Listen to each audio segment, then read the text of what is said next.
Alaska meeting ముందు హీరోలాగా ఉన్న Donald Trump meeting తర్వాత జీరో అయ్యాడు. ఇప్పుడు ట్రంప్ ను అందరూ ట్రోల్ చేస్తున్నారు. యుక్రెయిన్ యుద్ధంలో వ్లాదిమిర్ పుటిన్ గెలిచాడు అన్నట్లు కథనాలు ప్రచురించబడుతున్నాయి. అలాస్కా మీటింగ్ తర్వాత చాలా మంది అమెరికన్స్ ఏమంటున్నారు అంటే, make America great again MAGA slogan తో వెళ్లి అమెరికా పరువు తీశాడు. యుక్రెయిన్ ను ఆక్రమించడానికి ట్రై చేసిన పుతిన్ లాంటి అగ్రెసర్ కు రెడ్ కార్పెట్ వెల్కమ్ ఇచ్చావు, ఫైటర్ జెట్స్ ద్వారా ఎస్కాట్ చేయించావు, B-2 బాంబర్స్ ద్వారా సెల్యూట్ ఇప్పించావు, పుటిన్ ను స్వాగతించావు, బట్ సీజ్ ఫైర్ చేయలేకపోయావు అని డొనాల్డ్ ట్రంప్ ను ట్రోల్ చేస్తున్నారు. 24 గంటలు యుద్ధాన్ని ఆపుతా అన్నోడివి 207 రోజులైనా కూడా యుద్ధాన్ని ఆపలేకపోయావు. పుతిన్ పెట్టిన షరతుల్ని ఒప్పుకొని తిరిగి వచ్చావు అని డొనాల్డ్ ట్రంప్ ను వేసుకుంటున్నారు. పుతిన్ వోన్ రిగార్డ్లెస్ ఆఫ్ అవుట్కమ్ అని వాషింగ్టన్ పోస్ట్ అంటే, Putin behaved as if he was in control and running the show అని స్కై న్యూస్ అంటోంది. ఈ విధంగా ఇండియన్, అరబీ, వెస్టర్న్ మీడియా అందరూ డొనాల్డ్ ట్రంప్ ను కార్నర్ చేసి వేసుకుంటున్నారు. పుతిన్ మీటింగ్ తర్వాత డొనాల్డ్ ట్రంప్ ఇండియా పైన శాంక్షన్స్ ను ఎత్తివేస్తాడు అనే వార్తలు కూడా వస్తున్నాయి. ఎన్నో న్యూస్ మీడియా ఛానల్స్ దీన్ని కవర్ కూడా చేస్తున్నాయి. అయితే అఫీషియల్ గా ఎక్కడ డొనాల్డ్ ట్రంప్ ఇండియా పైన శాంక్షన్స్ ను ఎత్తివేస్తా అని ప్రకటించలేదు. కానీ డొనాల్డ్ ట్రంప్ తగ్గాడు, సాఫ్ట్ అయ్యాడు, టోన్ మారింది. ప్రస్తుతం ఇండియా పైన 25% టారిఫ్ వేశారు. రష్యాతో ఆయిల్ ను కొన్నందుకు అదనపు 25% సెకండరీ టారిఫ్ అని చెప్పి వేశారు. ఈ సెకండరీ టారిఫ్ ఆగస్టు 27 నుండి అమలవనున్నాయి. పుతిన్ సీజ్ ఫైర్ కు ఒప్పుకోలేదు అంటే ఇండియా పైన ఇంకా ఎక్కువగా సెకండరీ టారిఫ్లు వేస్తాను అని అలాస్కా మీటింగ్ ముందు ట్రంప్ బెదిరించి వెళ్లాడు. అయితే అలాస్కా మీటింగ్ లో పుతిన్ డొనాల్డ్ ట్రంప్ ను కన్విన్స్ చేసినట్లే ఉన్నాడు. మీటింగ్ తర్వాత ఎటువంటి డీల్ జరగకపోయినా కూడా డొనాల్డ్ ట్రంప్ మీటింగ్ తర్వాత ఇండియా పైన సెకండరీ శాంక్షన్స్ వేసే అవసరం లేదు అని సాఫ్ట్ గా మాట్లాడాడు. ఇంకొక ఇంటర్వ్యూలో ఇండియా పైన సెకండరీ శాంక్షన్స్ గురించి ఇప్పుడు కాదు 2 to 3 వీక్స్ తర్వాత ఆలోచిస్తాను అన్నాడు. డొనాల్డ్ ట్రంప్ మాటలు నమ్మకూడదు. ఈ వ్యక్తి ఎప్పుడు ఏదైనా మాట్లాడగలడు. అయితే అలాస్కా మీటింగ్ తర్వాత జెలెన్స్కీ చాలా పెద్ద భూభాగాన్ని నష్టపోయేలా ఉన్నాడు. వచ్చే మండే రోజు జెలెన్స్కీ ఉరుకులు పరుగుల మీద అమెరికాకు వెళ్ళనున్నాడు. పుతిన్ 3 గంటల మీటింగ్ లో డొనాల్డ్ ట్రంప్ ను ఏం చేశాడో ఏమో తెలియదు గానీ వెంటనే డొనాల్డ్ ట్రంప్ జెలెన్స్కీ కాల్ చేసి కమ్ టు మై రూమ్ అని పిలిచాడు. Monday Donald Trump and Zelensky మధ్య మీటింగ్ జరగనుంది. ఈ అలాస్కా మీటింగ్ మొత్తంలో పుటిన్ ట్రంప్ ను ఎలా బిగించాడు, జెలెన్స్కీ ఎందుకు భయపడుతున్నాడు, ఈ మీటింగ్ తర్వాత ఇండియా ఎందుకని హ్యాపీగా ఉంది అనేది చెప్పే ముందు మీ నుండి కేవలం 1 మినిట్ తీసుకుంటున్నా. అవసరం ఉన్న వాళ్ళకి ఇది ఉపయోగపడొచ్చు. మీ ఇన్వెస్ట్మెంట్ ను డైవర్సిఫై చేయడానికి, ప్యాసివ్ గా కొంత అమౌంట్ రెస్పాన్సిబుల్ గా జనరేట్ చేసుకోవడానికి మార్కెట్ బుల్ఫ్ అనబడే ఒక యాప్ గురించి చెప్పబోతున్నా. ఇది SEBI registered licensed trading app. ఇక్కడ కేవలం 99 రూపీస్ నుండి ఇన్వెస్ట్ చేయొచ్చు. ఇందులో మెయింటెనెన్స్ ఫీ లేదా హిడెన్ చార్జెస్ ఏమీ ఉండవు. ఈ యాప్ ఎలా వర్క్ అవుతుందంటే, దీన్ని ఓపెన్ చేసి పిన్ కొట్టి లాగిన్ అవ్వాలి. ఇక్కడ ఉన్న follow trend future real time లో ట్రేడర్స్ ఎక్కడ లాభాలు పొందుతున్నారు, ఎక్కడ నష్టపోతున్నారు అనేది చూపిస్తుంది. ఫాలో ట్రెండ్ ను క్లిక్ చేసి ట్రేడ్ ప్లేస్ చేసే ట్రేడ్ స్టార్ట్ అవుతుంది. స్టాక్ మార్కెట్ అంటేనే market risk, volatility, ups and downs ఉంటాయి కాబట్టి ఎక్కడైనా పెద్దగా లాస్ వచ్చే ప్రమాదాన్ని గుర్తించి ముందుగానే యాప్ స్టాప్ లాస్ ఫ్యూచర్ ద్వారా బిగ్ లాసెస్ కాకుండా చూసుకుంటుంది అని వీళ్ళు క్లెయిమ్ చేస్తున్నారు. 3 times లెస్సర్ అమౌంట్ తో ఇక్కడ ట్రేడ్ చేయొచ్చు. స్టాప్ ట్రేడ్ క్లిక్ చేసిన తర్వాత 1360 ఇలా మీరు ఎంతైతే ప్రాఫిట్స్ ను పొంది ఉంటారో అంత ప్రాఫిట్ అమౌంట్ ను చూపిస్తుంది. నేను ఉదాహరణ చెప్తున్నా.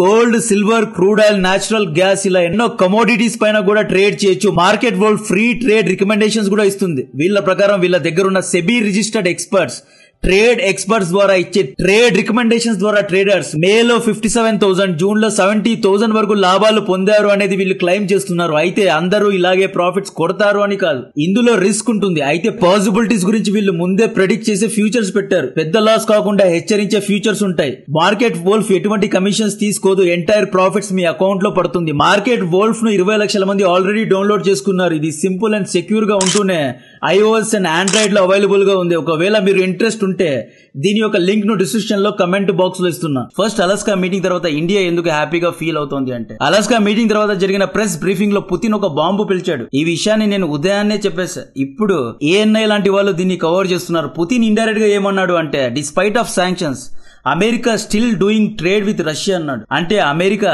ఇప్పటి కూడా రష్యాతో వ్యాపారం చేస్తోంది అన్నాడు. రష్యా పైన అమెరికా ఆధారపడింది అన్నాడు. ఇండియా ఏమి కొంపలు అంటుకున్నంత తప్పేమీ చేయలేదు.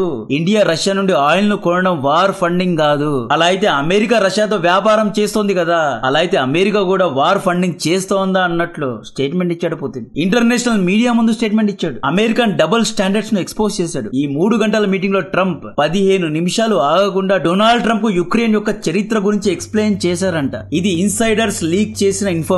యుక్రెయిన్ అనేది ఒక ఆర్టిఫిషియల్ గా స్థాపింపబడ్డ దేశం అనేది మ్యాప్స్ ద్వారా పుతిన్ డొనాల్డ్ ట్రంప్ కు ఎక్స్ప్లెయిన్ చేశారంట. అసలు ఎందుకు యుక్రెయిన్ ను పదే పదే పుతిన్ కృత్రిమంగా నిర్మింపబడ్డ దేశమని చెబుతూ ఉంటారు అంటే దీని వెనక ఒక ఫ్లాష్ బ్యాక్ ఉంది. 9th to 13th సెంచరీలో యుక్రెయిన్ అనేది సపరేట్ దేశంగా ఉండేది కాదు, సపరేట్ రాజ్యంగా ఉండేది కాదు. యుక్రెయిన్ రష్యన్స్ ఇద్దరు ఒక్కరిగా ఉండేవారు. యుక్రెయిన్ రష్యా ఇద్దరు స్లావిక్ స్టేట్స్ లో భాగంగా ఉండేవారు. మొదట్లో యుక్రెయిన్ భూభాగాన్ని Polish, Lithuanian, Russian empire, Soviet union ఇలా వేరువేరు రాజ్యాలు పాలించాయి. ఇవన్నీ కాదు, పాకిస్తాన్, బంగ్లాదేశ్ ఎలాగైతే కృత్రిమంగా నిర్మింపబడ్డాయో సేమ్ అలాగే యుక్రెయిన్ కూడా ఆర్టిఫిషియల్ గా నిర్మించిన ఒక దేశం అన్నమాట. 1991 లో సోవియట్ యూనియన్ కూలిపోయిన తర్వాత నేషనల్ వైడ్ గా యుక్రెయిన్ భూభాగంలో ఒక ఓటింగ్ జరిగింది. ఎందుకు ఓటింగ్ జరిగింది అంటే యుక్రెయిన్ ను రష్యాలో కలిపేయాలా లేదా స్వతంత్ర దేశంగా ప్రకటించాలా అనే ఇష్యూ మీద ఓటింగ్ జరిగింది అన్నమాట. ఇన్ఫాక్ట్ 1954 వరకు క్రైమియా కూడా సోవియట్ లో ఒక భాగంగా ఉండేది. క్రైమియా గురించి పక్కన పెడితే 1991 సోవియట్ విచ్ఛిన్నం తర్వాత భూమి ఆస్తి పంపకాలు జరిగాయి. యుక్రెయిన్ భూభాగంలో ఉన్న 90% ప్రజలు మాకు యుక్రెయిన్ అనేది ఒక సపరేట్ దేశంగా కావాలి అని డిమాండ్ చేశారు, ఓటు కూడా వేశారు.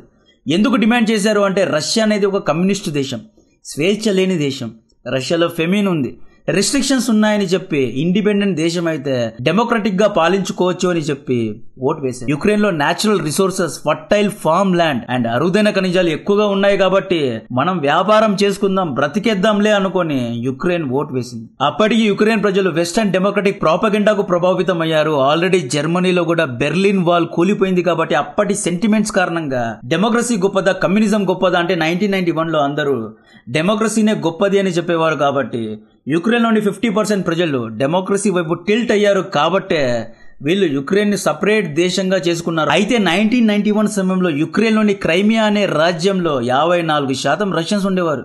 లోయన్స్క్, డొనెట్స్క్ ఈ డాన్బాస్ ఏరియాలో కూడా దాదాపు 84% రష్యన్సే ఉండేవారు. December 1st, 1991 లో యుక్రెయిన్ దేశం ఏర్పడింది. ఈ మొత్తం ప్రాసెస్ నే బెలవేజా అకార్డ్స్ అంటారు. అంటే ఇద్దరు అన్నదమ్ములు ఆస్తి పంపకాలు చేసుకుని విడిపోయారు అనమాట. రష్యా అందుకని అప్పట్లో యుక్రెయిన్ ను సపరేట్ దేశంగా చేసింది. రష్యా అడ్డుకొని ఉండవచ్చు కదా అంటే సోవియట్ యూనియన్ కూలిపోయింది. అప్పట్లో రష్యన్ ప్రెసిడెంట్ బోరిస్ ఎల్స్టీన్ తొందరగా సోవియట్ యూనియన్ ను కూల్చేసి రష్యా సెంట్రిక్ గా పాలించాలి అని భావించాడు.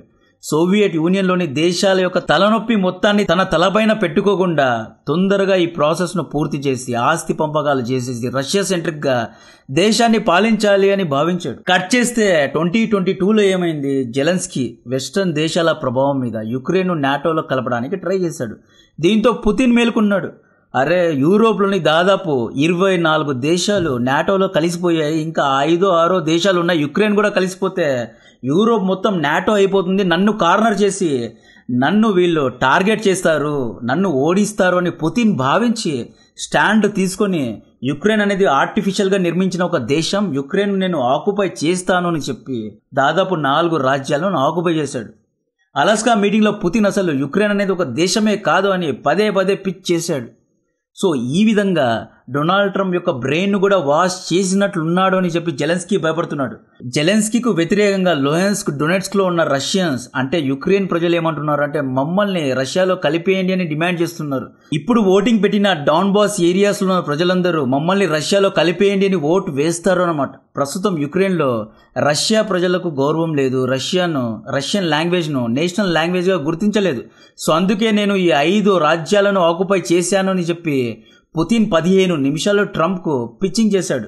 పుతిన్ ట్రంప్ ను ఒప్పించాడా లేదా అనేది తెలియదు కానీ యుక్రెయిన్ ప్రకారం డొనాల్డ్ ట్రంప్ ను పూర్తిగా పుతిన్ మార్చేశాడు అని చెబుతున్నారు. ఇప్పుడు డొనాల్డ్ ట్రంప్ ఎలాగైనా యుక్రెయిన్ యొక్క 5 రాజ్యాలను రష్యాలో కలిపేసి యుద్ధాన్ని ఆపేయాలి, ఇంకెన్ని రోజులు ప్రజలు సస్తూ ఉంటారు. డొనాల్డ్ ట్రంప్ ఏమన్నాడు అంటే యుక్రెయిన్ అండ్ రష్యా యుద్ధం కారణంగా ఒక వారానికి 6 నుండి 7 వేల మంది చనిపోతున్నారు, ఇంతమంది ప్రాణాలు కాపాడడానికి నేను ల్యాండ్ స్వాప్ చేయడానికి కూడా సిద్ధంగా ఉన్నాడు అన్నట్లు డొనాల్డ్ ట్రంప్ చెప్తున్నాడు. జెలెన్స్కీ భయం ఏంటి అంటే ఎక్కడ డొనాల్డ్ ట్రంప్ తనకు తెలియకుండా ఈ భూభాగాలను రష్యాలో కలిపేస్తాడేమో అని జెలెన్స్కీ భయపడుతున్నాడు. ఎందుకు భయం అంటే అలాస్కా మీటింగ్లో పుతిన్ చాలా స్ట్రాంగ్గా కనిపించాడు. డొనాల్డ్ ట్రంప్ పూర్తిగా యుక్రెయిన్ అనేది ఒక ఆర్టిఫిషియల్ గా నిర్మింపబడ్డ దేశం అని నమ్మినట్లే మాట్లాడుతున్నాడు. ఫైనల్ గా ఏంటి అంటే యుక్రెయిన్ యుద్ధం ఆగిపోవాలి అంటే పుతిన్ కు ఆ 5 రాజ్యాలు ఇచ్చేయాలి, లేకపోతే పుతిన్ యుద్ధాన్ని ఆపడు. పుతిన్ ఎందుకు పెద్ద మనసు చేసుకోవడం లేదు? పుతిన్ యుద్ధాన్ని ఆపేయచ్చు కదా, ఆ 5 రాజ్యాలను యుక్రెయిన్ కి ఇచ్చేయచ్చు కదా, పెద్ద మనిషిలాగా బిహేవ్ చేయొచ్చు కదా అంటే పుతిన్ ప్రాబ్లం ఏంటి అంటే పుతిన్ ఫిబ్రవరి 2022 నుండి రష్యన్ ప్రజల్లో ఏమని ప్రచారం చేశాడు అంటే, యుక్రెయిన్ అనేది ఒక ఆర్టిఫిషియల్ దేశం, యుక్రెయిన్ అనేది రష్యా ఒక భూభాగం, యుక్రెయిన్ను ఆక్రమించుకోవాలి, యుక్రెయిన్ అనేది మనదే అన్నట్లు ప్రచారం చేశాడు. ఇప్పుడు ఖాళీ చేతులతో పుతిన్ ఇంటికి వెళ్ళాడా రష్యన్ ప్రజలు ట్రోల్ చేస్తారు. రష్యన్ ప్రజలు పుతిన్ను దించేస్తారు కాబట్టే ఏదో ఒకటి తీసుకుని వెళ్ళాలి అని చెప్పి పుతిన్ చాలా గట్టిగా నిలబడ్డాడు. 2014లో ఆల్రెడీ అమెరికా క్రైమియాను రష్యాలో కలిపేసింది. ఇప్పుడు డాన్బాస్ ఏరియాస్ను కూడా రష్యాలో కలపడానికి డొనాల్డ్ ట్రంప్ సిద్ధమైనట్లే ఉన్నాడు అని టాక్. అలాస్కా మీటింగ్ తర్వాత ట్రంప్ సాఫ్ట్ అయినట్లు కనిపిస్తున్నాడు. ఇండియా పైన సెకండరీ శాంక్షన్స్ అవసరం లేదులే అన్నట్లే మాట్లాడుతున్నాడు.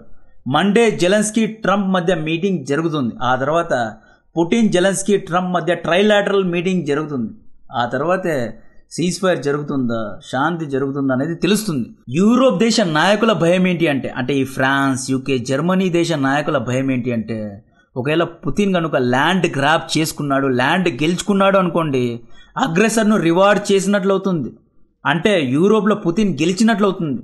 పాయింట్ నెంబర్ 2 ఏంటంటే, యూరోప్ దేశాల్లో పుతిన్ తిరుగులేని లీడర్ అవ్వడం మిగతా యూరోప్ దేశ నాయకులకు ఇష్టం లేదు. ల్యాండ్ గెలవకుండా పుతిన్ ఇంటికి వెళ్ళాడు. సో ఈ విధంగా ఈ మధ్యలోనే పంచాయతీ తిరుగుతూ ఉంది అన్నమాట.